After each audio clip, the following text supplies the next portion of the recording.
চলো আজ নতুনত্ব কিছু একটা ইউনিক বানাই। হঠাৎই কাল মা আমাকে এই সুন্দর দেখতে প্লাস্টিকের ওয়েস্ট বটলটা দিল ফেলে আসার জন্য। আর বটলটা অর্ডিনারি বাইরে গিয়ে এত সুন্দর কার্ভ শেপ করা যে দেখা মাত্রই আর ফেলতে মন চাইলো না। সাথে সাথে মাথায় আসে একটা আইডিয়া, আর দেরি না করে তখনই বসে যাই ক্লে নিয়ে সেই আইডিয়া অনুযায়ী কাজ করতে। এটা ক্রিয়েট করতে করতে ভাবছিলাম যে প্লাস্টিকের উপরে এই যে ক্লে পার্মানেন্টলি স্টে করবে কিনা, কি জানি যতটা সম্ভব গ্লু দিয়ে এটাকে খুব ভালোভাবে সিকিউর করার চেষ্টা করছি।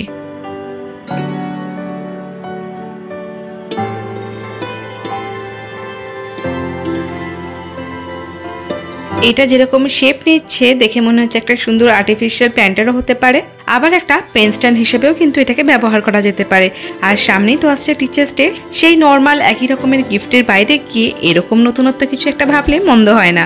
তো just wait for the final touch, খুব তাড়াতাড়ি এর ফাইনাল লুকটা নিয়ে আসছি। আর আজকের ভিডিওটা এতটুকুই।